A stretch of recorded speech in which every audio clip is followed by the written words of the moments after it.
Good evening, everyone, and welcome to the Prepared Mind Initiative. My name is Dede Yomojabano, your host for today's session. But before we start, let me know how prepared you are on a scale of 1 to 10. Also, do not forget to like, share, subscribe, and to comment on today's session. For our first timers, the Prepared Mind Initiative is a community ready to help improve upon the skills of individuals, most especially the youth. Today, we have a special guest in our midst, but before I introduce him, let's read his biography.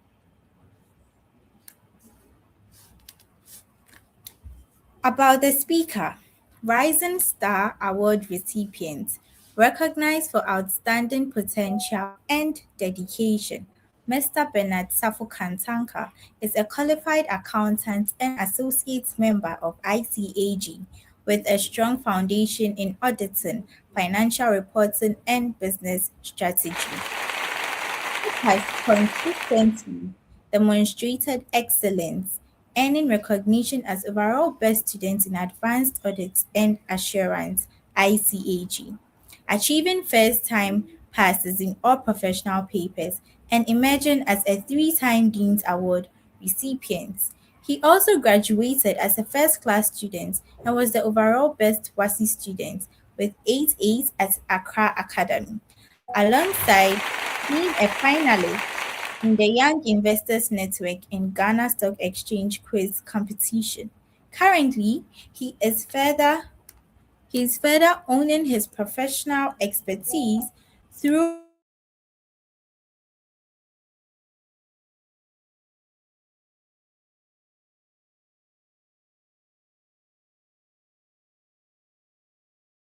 gaining hands-on experience in auditing, consultancy, and financial reform. Bernard's journey reflects discipline, consistency, and a commitment to growth, making his voice one that speaks both from achievement and experience. As we delve into today's topic, as we delve into today's topic, aligning aligning faith, career, and academics, help me welcome Mr. Bernard Safo Kantanka.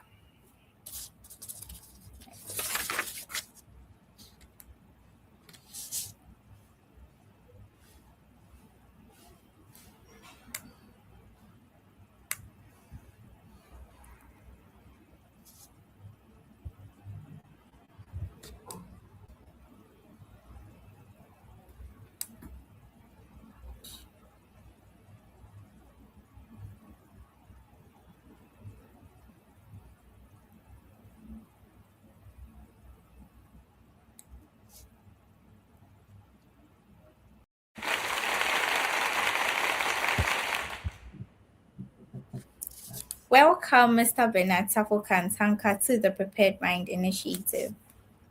Thank you very much, madam. Please, you can take over now. All right. Good evening to our cherished listeners and viewers across the length and breadth of the country. It's truly a great honor to be your speaker for tonight, and we are really hoping to have an interactive section on the topic aligning faith, academics, and career for a purpose-driven life. And as I've been well introduced by our Honorable MC, my name is Bernard Safu Kantanka Jr., currently with Elixir Audit Chartered Accountant. So, because of time, you just want to move straight into the topic, just to redeem time.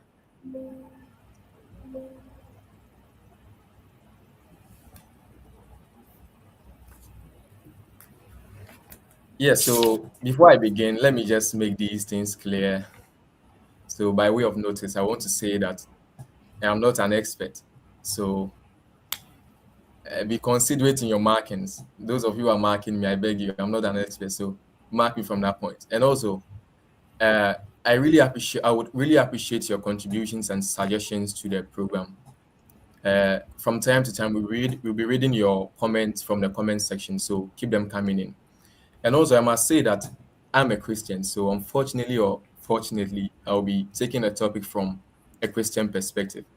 And then we'll be making references to biblical texts, and these texts should be taken contextually and not as absolute interpretations of what we are discussing. May we proceed, please?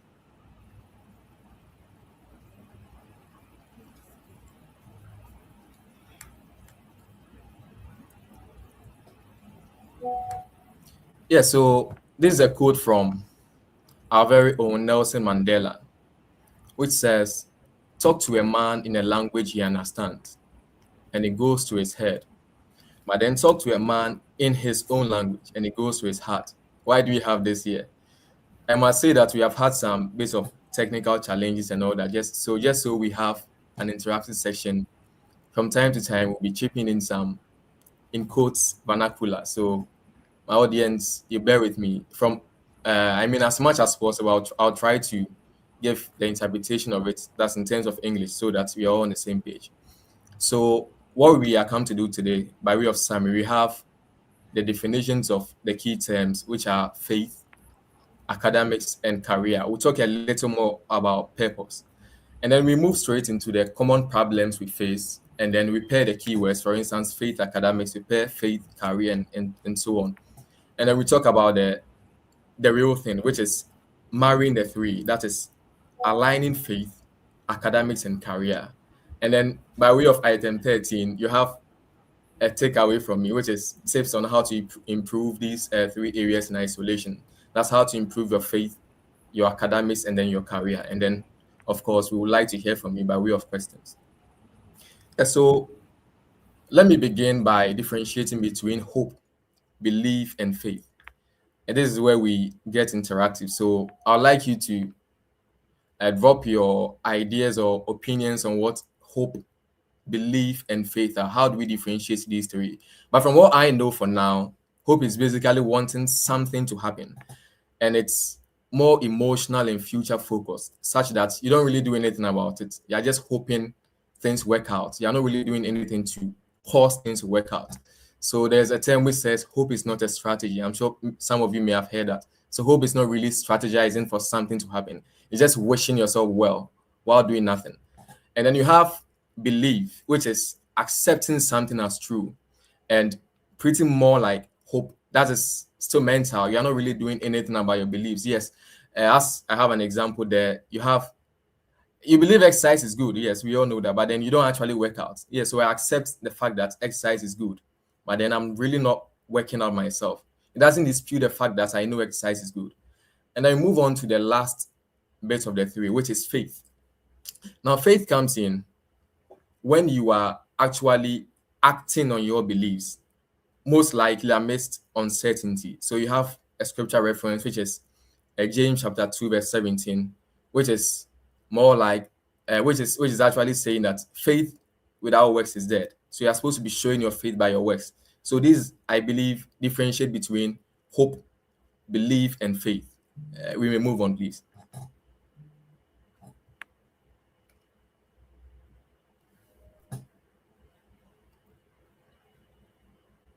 Yeah, so we want to differentiate, I mean, we want to define what faith really is. And it would be haram for me to refer to a dictionary or something for the definition of faith, because faith is a spiritual concept. So I cannot be referring to a dictionary. So I refer to my very own, my favorite in the Bible aside the Lord Jesus Christ. That's Apostle Paul. And he defined faith as the substance of things hoped for and the evidence of things we don't see. Have you ever thought of like this scripture, the substance of things we are hoping for, and then the evidence of things we don't see? Let me just explain it probably in simple language. You could have a call from probably your dad, and for those of you who have boyfriends and girlfriends or whatever it is, you have a call from someone, and then that's over the phone. You may not see that person in person. So the question is asked, can you see him? No. But then the very moment a person begins to talk, you know that's your dad speaking to you. So you respond that way. You communicate as though you are sure that that's your dad, though you cannot see him. At that point, you cannot touch him. You cannot hear, probably you are just hearing him. You cannot taste him. So the fact is, the only thing that is proving that that is your dad speaking is just one of the five senses, which is your sense of hearing. That is what faith really is. You think of I think there are adverts where people have some piece of cloth covering their eyes, and then probably you have a bottle of lemon, and then let's say Vitamol, and then you're asked to differentiate between the two without probably smelling or seeing the content of those bottles. And so by drinking or having a sip of the bottle of lime and then having a sip of the bottle of Vitamilk, I believe most of us will be able to tell the difference between what a Vitamilk is, or which of the containers contains the Vitamilk, and then that which contains the lime, just by virtue of our sense of taste.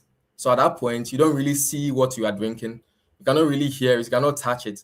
The only sense that is testifying of what you are experiencing or drinking is your sense of taste. So that is the second illustration I'm using.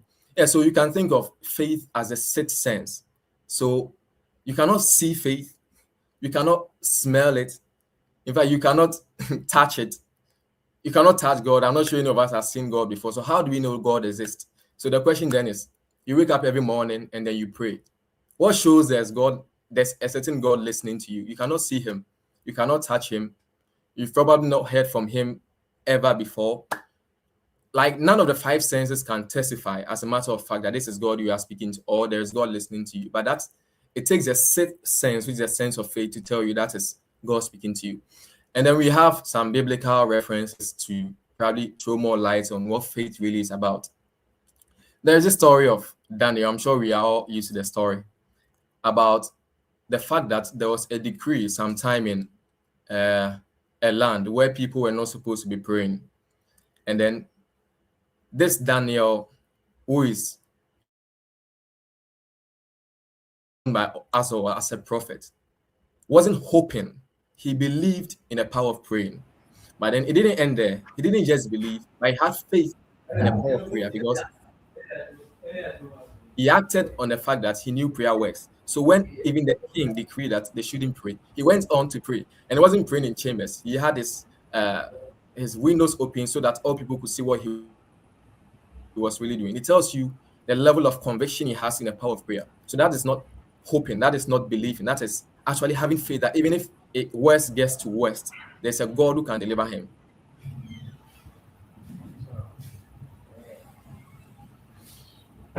So he heard from him or touched him or whatever, but it took that sixth sense of faith to actually, get him connected to the God he was so accustomed to reaching out to. And then you just bring it to us.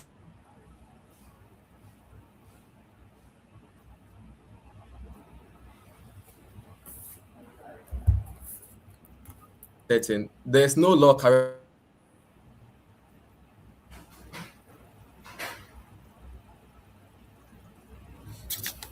forbidding us to pray. Then that's a scholarship for us. We don't pray, right?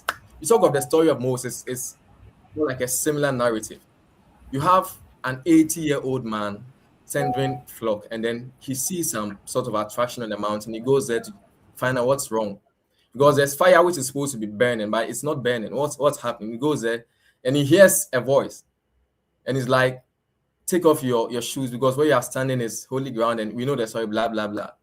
And then this same Moses who escaped or was seeking asylum in a different country because he had committed murder is asked by just a voice to go back to Pharaoh. And by then, Pharaoh was more like, if I should say, more like America as we have it now. That's the ruling kingdom. All provinces and nations and everything around that, what's the name? Egypt, right? And you have Moses with just a rod in his hand, and he's asked by God to go and deliver his people from Egypt. What happens? It takes faith to take such an action, because if God had probably given him a gun in those days, he would have probably had more confidence in the gun and say, well, with a gun, I can do something. But how do you stand in front of a whole Pharaoh with a stick and asking for deliverance, for God's people? That is actually what faith really is about. So faith is actually the substance of things you hope for. And then the evidence of things you don't see. So you don't expect to experience faith by any of the five senses. It is what we are referring to as a sixth sense. So we want to move. Henceforth, we are looking at faith not just as an action, but then as a belief system as well.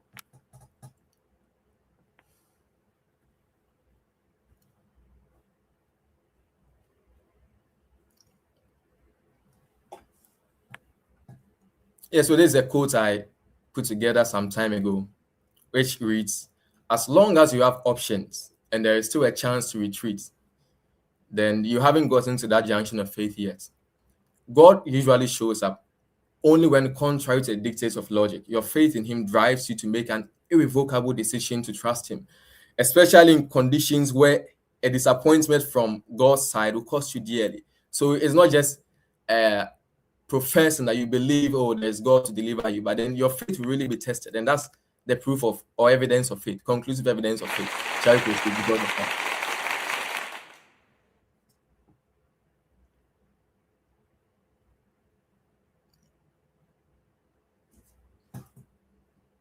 Yeah, so that is the first pillar we have spoken at length about. That was the pillar of faith. And we are talking of academics. The topic, by the way, for those of us who are now joining us, is aligning your faith, your academics, and career for a purpose-driven life. So we have spoken at length about what faith really is. We are moving straight into academics. So as I believe you can see, academics refers to the world of education, learning, and intellectual study, especially in schools, colleges, and universities. I believe we are all well versed with the definition of academics. Now, academics is just an aspect of education because, as we can see, education is a process of acquiring knowledge, skills, attitudes, and everything you can think about. That's true learning, experience, teaching, and training. Yeah, so if you are probably wondering what the difference between academics and education is, you can say, okay, then education is overall process. That's learning in and out of school, while academics is more like the formal school-based part of that learning. So, before you ever went to school, you were educated. Some of you may argue, but that's a fact because what you are thinking of as education is actually academics. So before you went to school, there was a certain mother who was training you on how to eat, how to relate with people, how to express, grievances, how to express concerns or requests or whatever. That's a form of education, though that is not the formal education we are all used to, but that's another form of education. And then you have academics being the school base, so being actually in a school and then receiving tutorship for probably a profession or something. So that's the difference. And then, as we can see from the last bullet on this slide, education and by extension education and by extension academics is lifelong. So we have people who at some point graduate from the junior high school and then I don't know, you find them saying I finished school. I have finished school. How do you finish school at junior high school level? So that is just an aspect of education, right? Yeah, so you have other stages like the SHS level, you have the university level. And if I want lecturer actually mentioned to us sometime that until you get to the PhD level, you're a school dropout because the terminal degree is actually PhD, not JHS or SHS. So you don't finish school when you finish SHS or finish writing your last WASI paper. No, that's just an aspect of education, right? So you don't finish school, we all drop out at some point. Yes, so can we move on?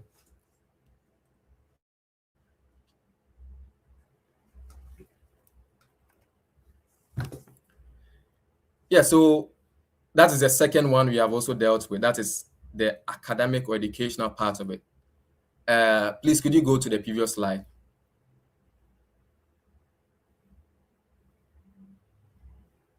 Okay, so let's move, please.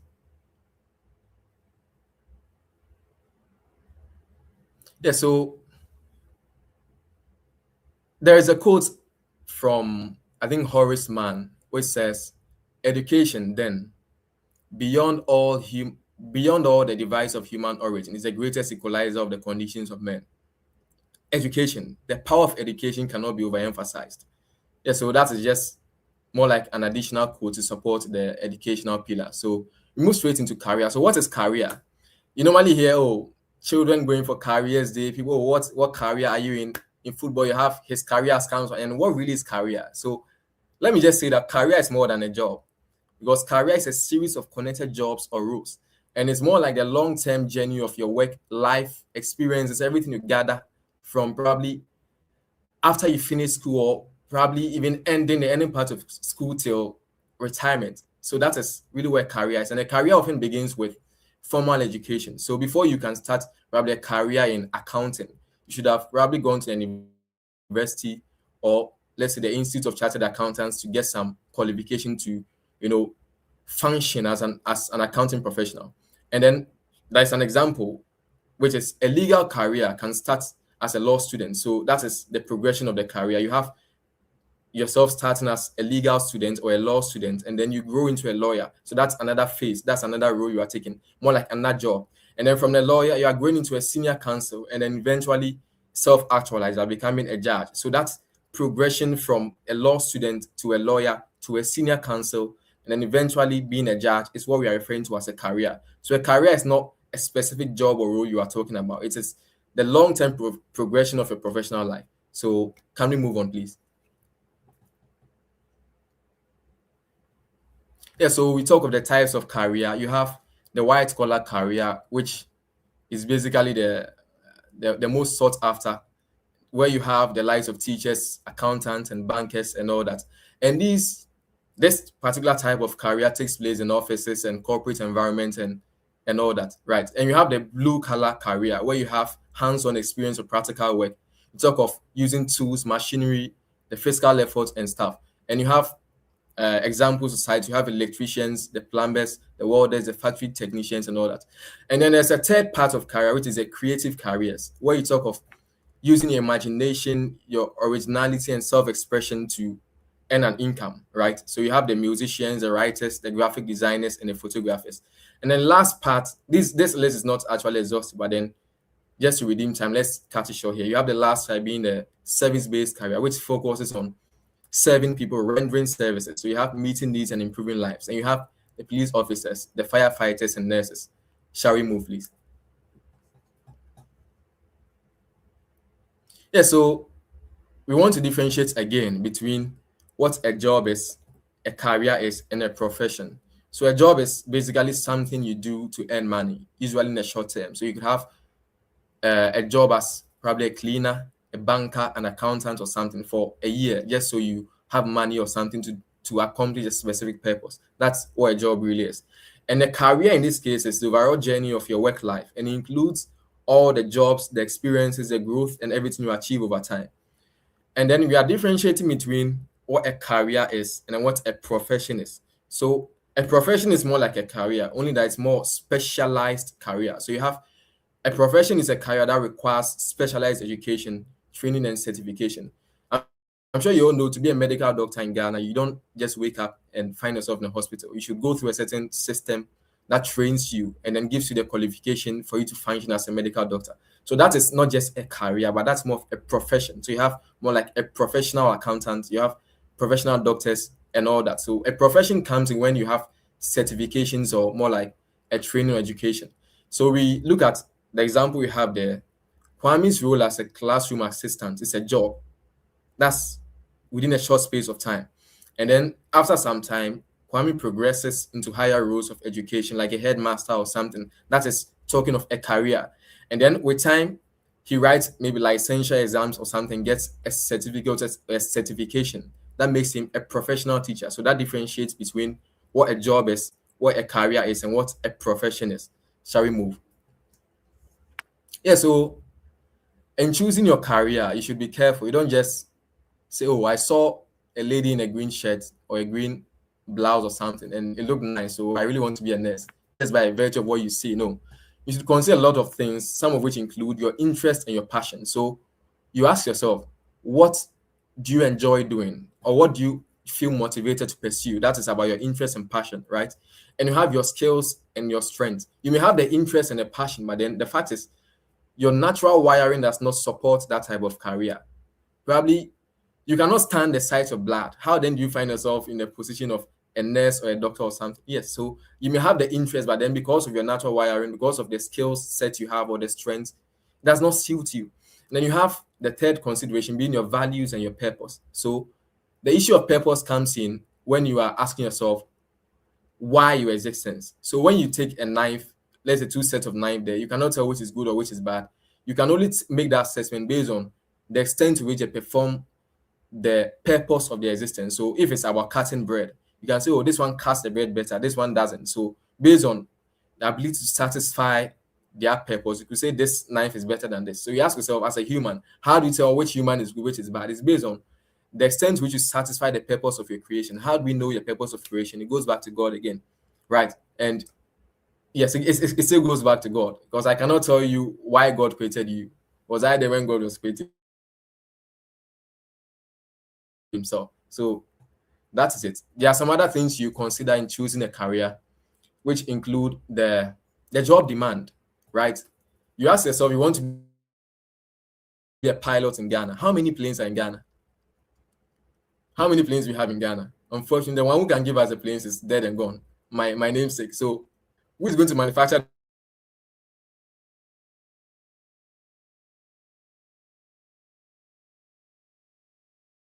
that career path you are choosing, right? You talk of the salary and benefits as well. Yes, you cannot take the monetary, aspect out of it. So you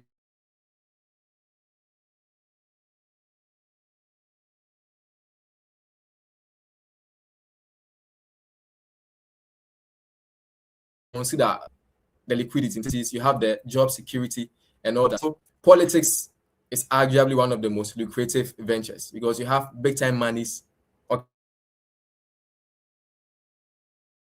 Okay, so we hear big time monies coming to your pockets almost every now and then. But the fact,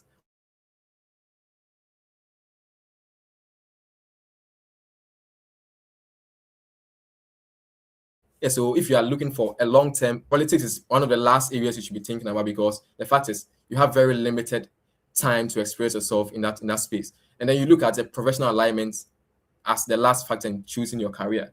So we move. I think we've lost our founder, but then we must continue. Yeah, so I have a question, which is the first question for you. During our time in JHS and primary school, we had this program which we called the Career Day.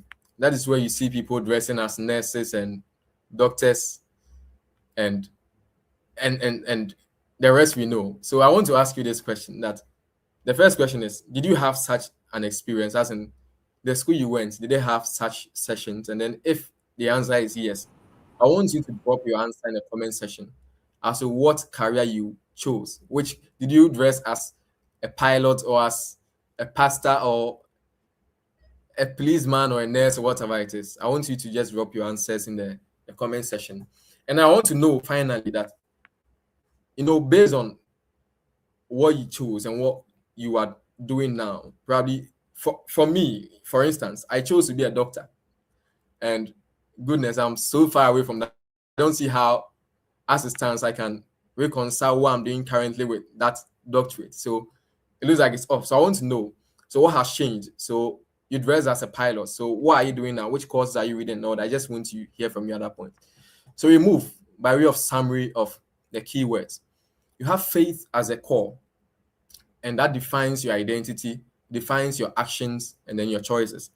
You have academics giving you the skill set and the knowledge you need to express your purpose, and it shapes your life for more like future impact. And then you have the last section being the career, which is more like a grounds on which you can express your faith one and then your academic preparation. So this is more like a summary of what we have spoken of so far. And just by way of emphasis, what we are talking about now is aligning your faith, your career, and your academics. We are done with the first bulletin on the summary, which is explaining what the key terms mean. We have that's why I explained what faith really is comprehensively. And we have talked about what academics is. And then finally, we have talked about what career also is. So could we proceed, please?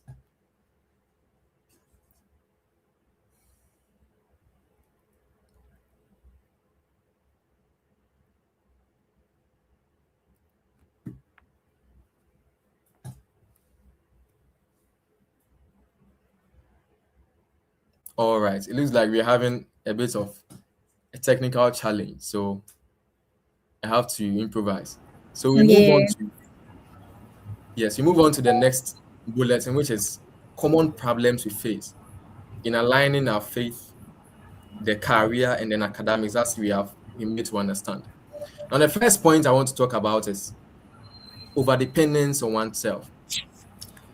One of the reasons or key reasons why a lot of people have our lives on a rack is because we are not able to trust or entrust ourselves or put ourselves in a position where others can help us. We are, in quote, self-sufficient. We are independent. Let me say over independent. You have people in offices or schools thinking that the very moment you go to someone else for help, that's a sign of weakness. So no matter how much he has to struggle to get answers, he'll do that. Even if that means carrying on an exercise in futility, he'll still go on that tangent just so that he pleases himself that, oh, well, I'm self sufficient. So that's one of the problems. So you end up burning out, stressing yourself, and all that. And there are people who cannot just come to terms with the fact that you cannot do it on your own. You need the God factor to help in whatever you are doing. We have that first bulletin saying man's efficiency without God's sufficiency is a deficiency. So man's efficiency, you may be very efficient, but without God's grace and sufficiency, there's still a problem. There's still a deficiency. That's one thing you must understand. So whether you are in school, you think going to church is a waste of time. You prefer sitting behind your books to study for God knows how long. Well, that is a problem. And then you have people who cannot just hammer themselves for other people to teach them because they feel everyone knows me to be the best in class. So the very moment I go to a queer or AC for help, it's like me or an article, something like that. So that is one of the reasons some of us, struggle. And then we have the second point being the lack of clear purpose and aim and a plan. You ask yourself, if you ask a lot of people in a school setting, why are you here?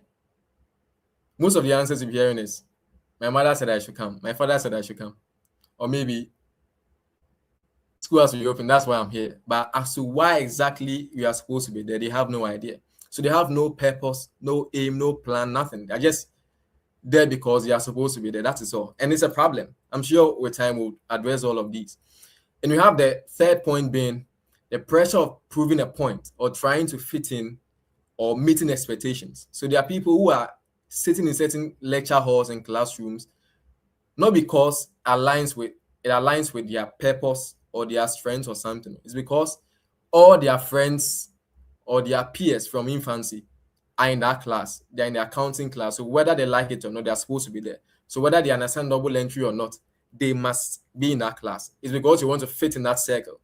You are, let me keep it there. And you have the fourth point being trying to use God as a tool.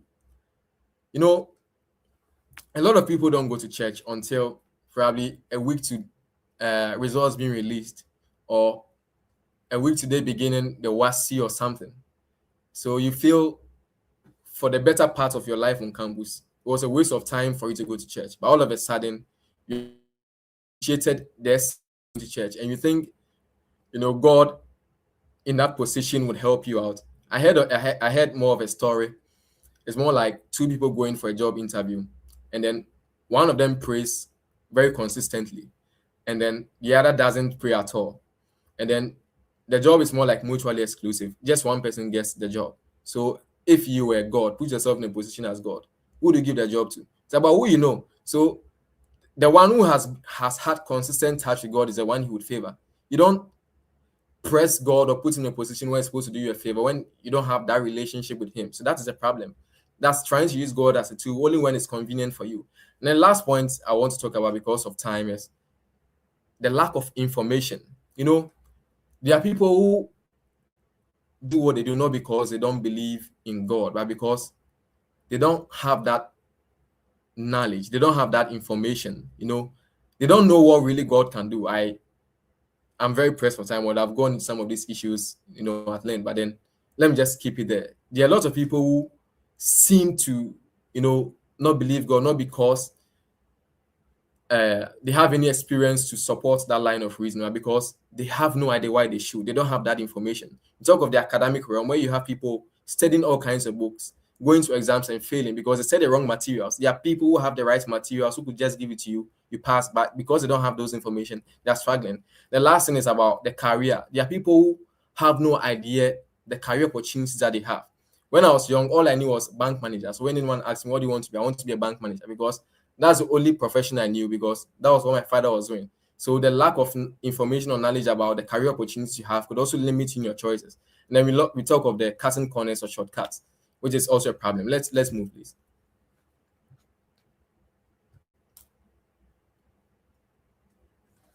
Yeah, so you're talking of now aligning your faith and then your academics. So we have spoken of the definitions of the three terms in isolation, and we have spoken of the common problems that could lead to the misalignment. Now we are talking of pairing the terms in twos. So how do we pair faith and academics? And then how do we pair your academics and your career and so on? So we are on the faith and academics. So one of the ways you can do that is to use your values to guide your choices. You know what your values are, and you know what you're on campus, and then an artist coming in who is my position, let me say this, a secular musician. I know that doesn't align my values, so I don't subscribe to that distraction, right? You have people looking at shortcuts to get what they want, so they don't study throughout the semester. All they do is they wait till the end of the semester, go and pay a TA or a certain lecturer some amount of money just so they get what they want. That is a misalignment. So you are pursuing your academics at the expense of your faith, which is a problem, right? So you ask yourself, in doing that, does this choice reflect the person I believe I'm becoming? If the answer is no, then I guess you stay away from it. The second thing is trying to balance your trust in God with personal responsibility. There are people who think just by going to church, they should get 4.0. There are people like that. Just by serving God and doing everything should work out. So instead of studying behind their books, I mean, staying behind their books to study, you see them on packs clapping and making noise while everyone is sleeping, just because they don't understand the fact that there's a part you are supposed to play and there's a part God is supposed to play. That's where my one of my favorite quotes comes in. That is me. For me, I pray and then I train. So I pray as hard as I train, and I train as hard as I pray, right? So as much as I'm serving God and doing everything I am doing, I also realize that there's a part I am supposed to play. Because when you go and sit in an exam hall and ask God to remind you have not said anything, what is He reminding you of? I have not said anything. When you are praying for the Holy Spirit to remind you, what is this supposed to remind you of? So that is a problem. You talk of seeing academics as a calling and not just as a requirement, right? So you are not in school because your mom says you should be there, or if you don't go, your dad will beat you or something. No, you should have that personal connection or come to personal terms with the fact that being in school is supposed to achieve a purpose. Because if you care to know, the Bible itself says, "Study to show yourself approved." Sorry, right? Yeah, so the the idea of studying is not just academic, but it's actually a biblical requirement, right? So we move. Can we continue?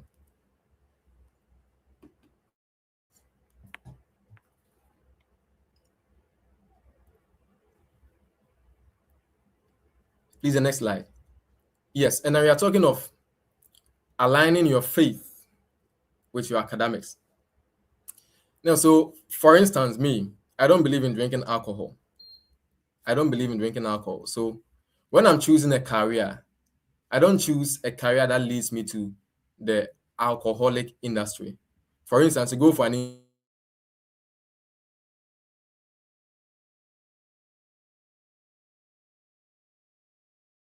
a job and everything, they offer you, and like me, I don't drink alcohol.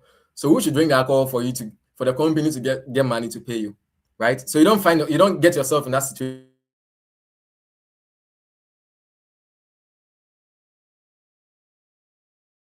because a career that aligns with your faith and your values. Blindly take any job at all, hook, line, sinker. No, you should make sure that whatever careers you are choosing align with your personal values and faith. And then you look at your work as a professional, not just for income, but then it should be something that brings value to the lives of other people as well. That's alignment of your faith and your academics. Because the Bible says that in everything you do it as though you are doing it unto the Lord and not unto men, right? So if it's the role of an auditor, you are working not because of just your pay, but you are doing it because you are not doing it for your boss, you're not doing it for your team leader or whatever. You're doing it so that God is glorified by virtue of what you are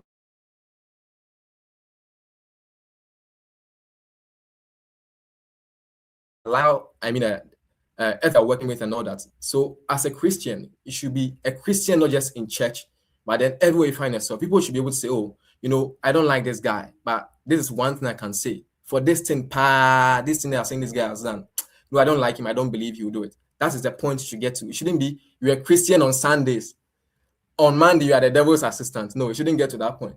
You should be a Christian on Monday. You should be a Christian on Sunday. You should be a Christian on Thursday, whatever. If you're a Muslim, you should be a Muslim from the mosque, in the mosque, around the mosque, everywhere. Please, you get me? So that's alignment of your faith and then your career. Let's move.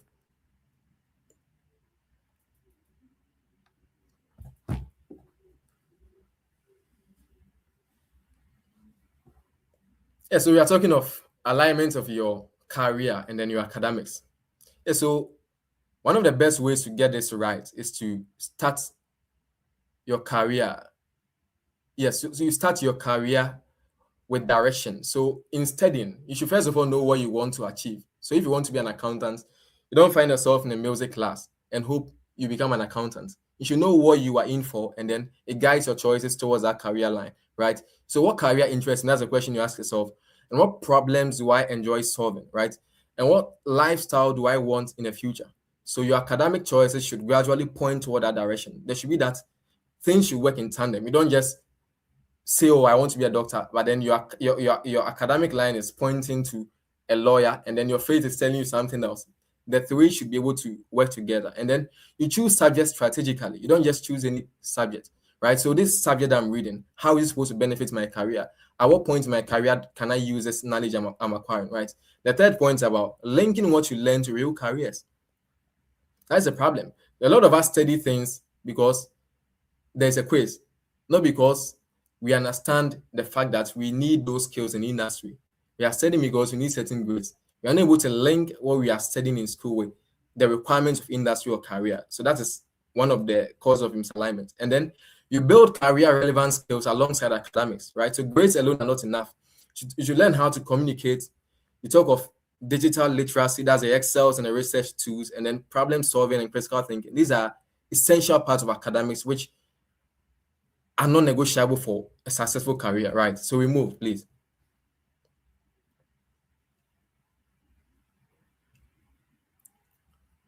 Yeah, so the final stage of our, if I should say, discussion is alignment of your faith, your career, and then your academics. Yeah, so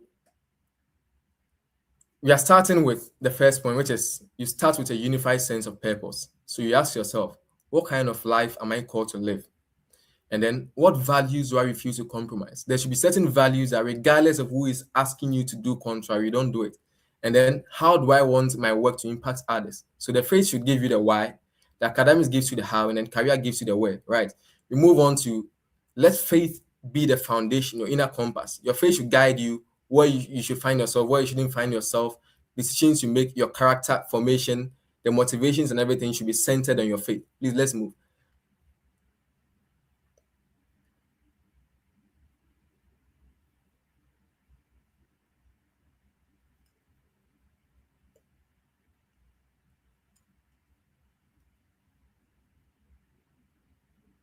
Please, let's move.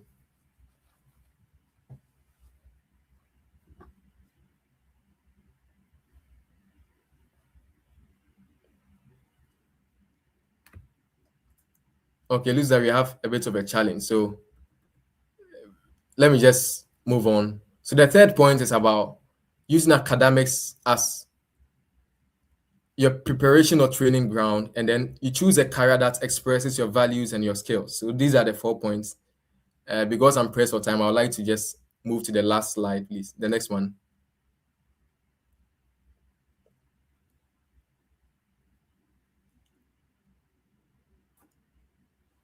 Please, the next one. Yeah, so you should maintain integrity, which is very key. No, please come back. So you should maintain integrity across all three areas. So integrity is a bridge that connects your faith, your academics, and then your career.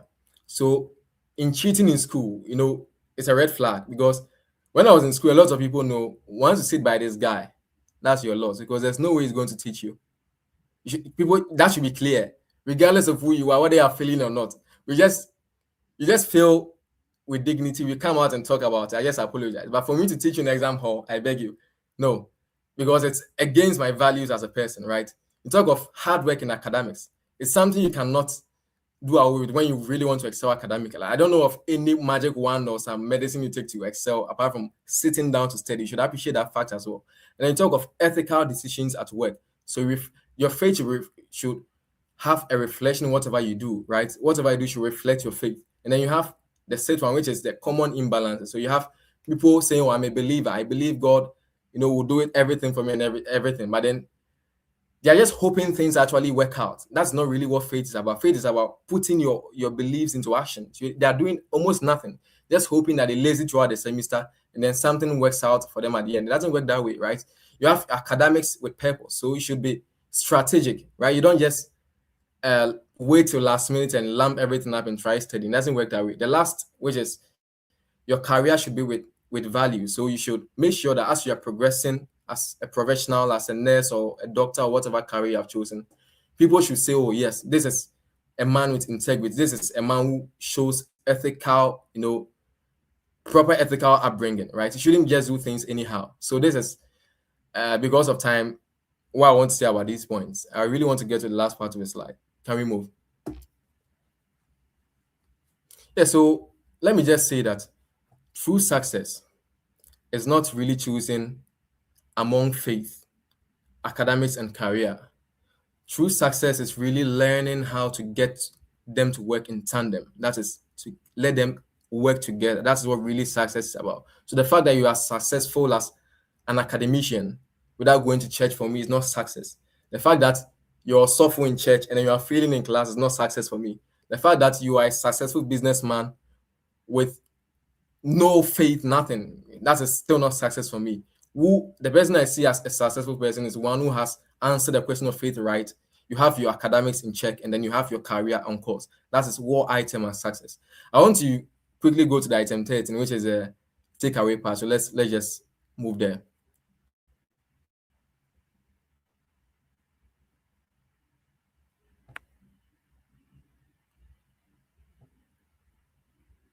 The next slide, please.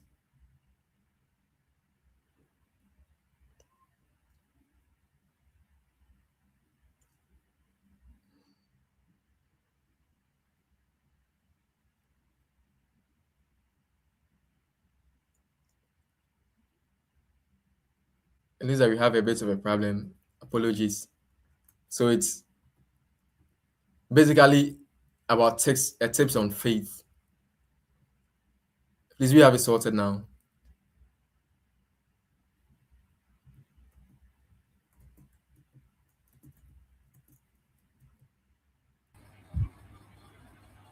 Yeah, so these are things I really want to emphasize. That's we are ending, we are concluding. So, in terms of a tip on faith, I want to say that God hates lukewarmness. The lukewarmness in this context is as if you are not doing, you believe Him, you don't. You should have a clear picture. You should take a stand if you are really trusting God and then living for Him. That should be the point. You don't just go to church on Sunday, as I said earlier on, and then live a kind of life from Monday to Saturday that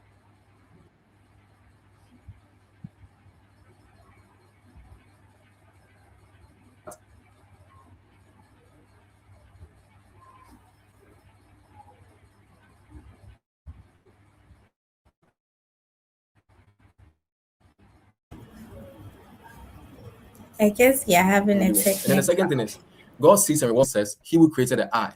Does it not have eye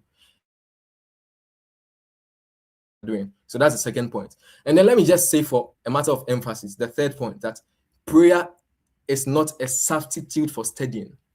And studying cannot be a substitute for prayer. So when you need to pray, you pray. So pray as though there's no God. I mean, study as though there's no God, right? And then when you are praying as well, pray as if there are no books. That's how you should approach studying. So that's what I do.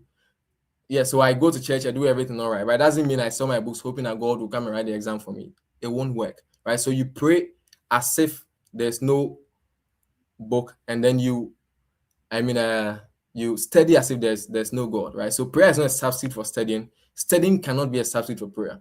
And then being spiritual doesn't guarantee success or excellence. So there are people who are in church not because they won't serve any God, but because they think just by virtue of they being in church for that same, so they should get 4.0. It doesn't work that way, right? And the last point on this faith issue is that you are either trusting God fully or doubting Him. You cannot have both at the same time. Please let's move.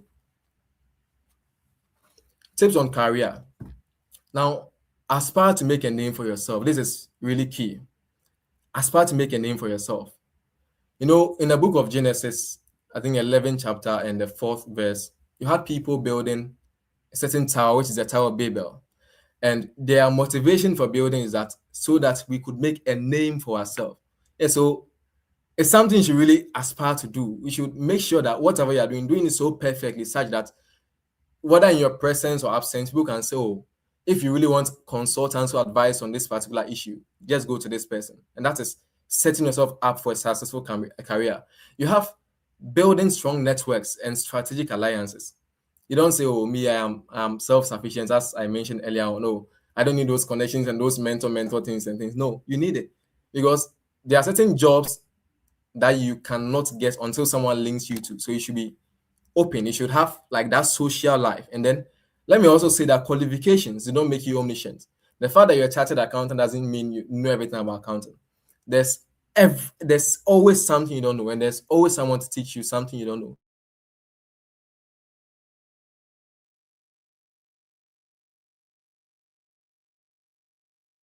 No, you should humble yourself and study as well. You have to be intentional about continuous learning and improvement. Yes. And the last point is, let me say that it is possible. It is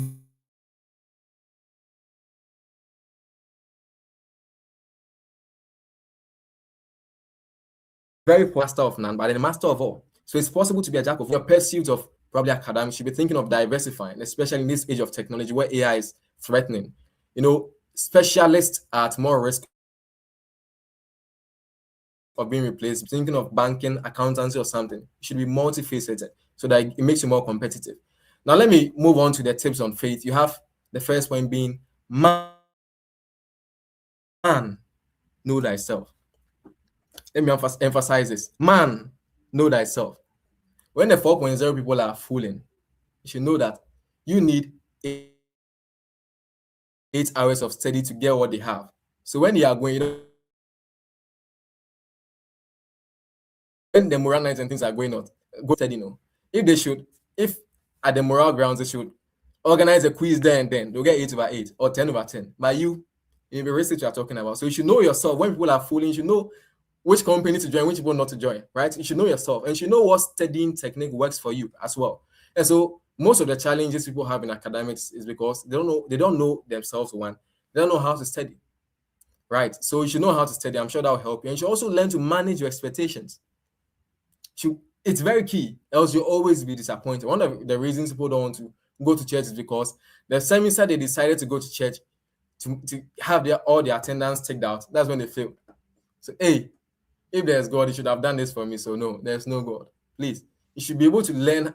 You should learn how to manage your expectations very well. And then let me also say that English and math are the pillars of education at every level. When you are doing accountancy, when you are doing accounting, right? The question is written in English, not RME or science or something. It's English, right? And accountancy involves math. Even everyday life, you need math, to really excel. So that if there are any two things you should joke about, it shouldn't be in any of these two. You should be particular about your English and then your math. Let me also say that you should study to understand and apply, not for just grades. As I sit here, there are two topics I know I don't understand yet. It's not as if I cannot solve questions on them.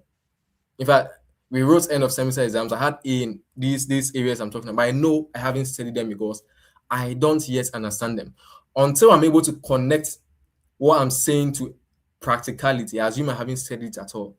So you should study, you should learn how to study to understand, and then not just to understand, but to apply. And not because you want an A in that course. And then be determined and focused. Determination. My dad tells me something. Where determination exists, failure cannot dismantle the flag of success. There'll be obstacles and everything, but then once you are determined, you definitely find a way around it, right? The third point I want to talk about is One of the best ways to learn is to teach others and to work in teams. Because let me just talk about the latter part, which is working in teams. With the same reference I made about the Genesis 11:6, when you read that verse, it tells you because the people were working, because the people were working as a team, even God Himself came down and said, no, because these people have united themselves and purpose in their hearts to accomplish this, nothing will stand in their way. So it emphasizes the the strength that comes with numbers, that comes with working in teams. You don't say me, I'm Shako, so I don't need to attend group studies, I'm okay on my own and all those ones. No. There's always something, as I said earlier on, which other people know, which you don't know. And then you should find something to motivate you because extrinsic motivation will always erode with time. Extrinsic motivation is you always go to people to motivate you. To find something within you to tell you, I'm doing this because I want to achieve this. Whether people come and talk me out of it or encourage me to do it, this is what I've purposed my heart to do. I'm doing it. And then you should have smart, non-negotiable goals. And then lastly, you shouldn't think of competing with others necessarily. Of course, my favorite quote comes in here. My only competitor is the person I was yesterday. I'm not looking at what someone is doing. I'm not looking at what someone else is doing. I'm just looking at what I've done in the past and how I can improve on that. So that brings me to the end of my presentation. I'm truly grateful for your time and your attention. Thank you.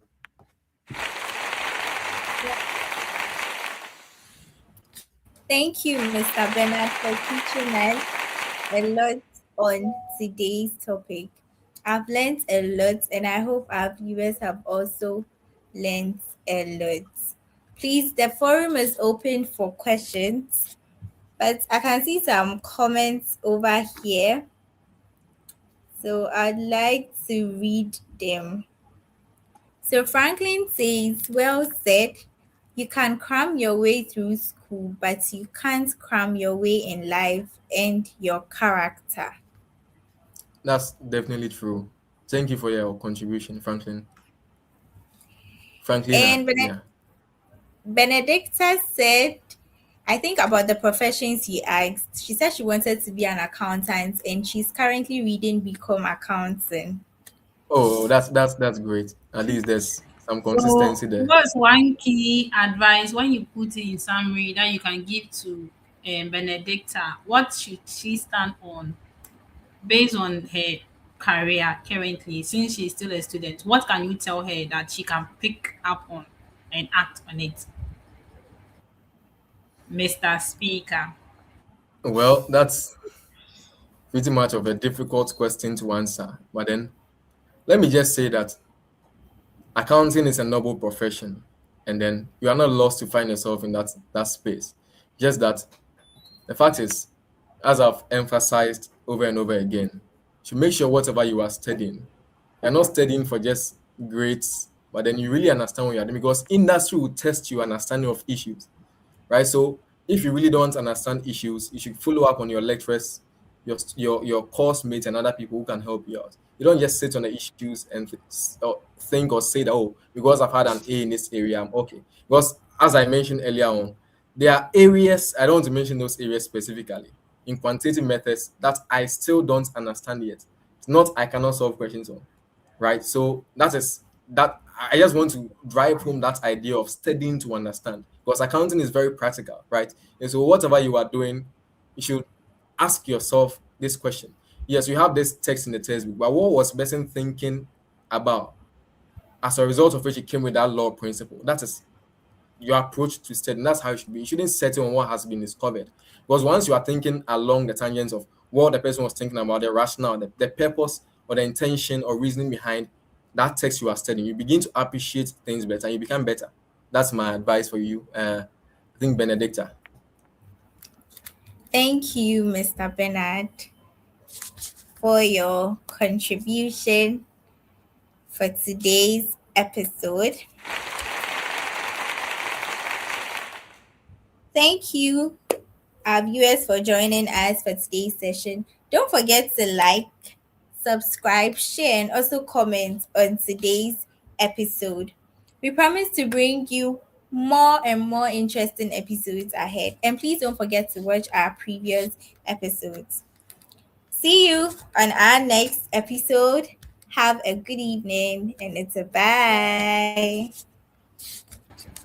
Bye bye. Please, in case you watch this video later and you have any questions, you can put it in the comment section and we would attend to you as soon as we see them. Thank you so much for be with us throughout. It's been amazing. It's been great. And God bless you. We are looking forward that you apply every single thing that is said here and not just be inspired and move on with life and actually apply it. So that will be the end of tonight's session.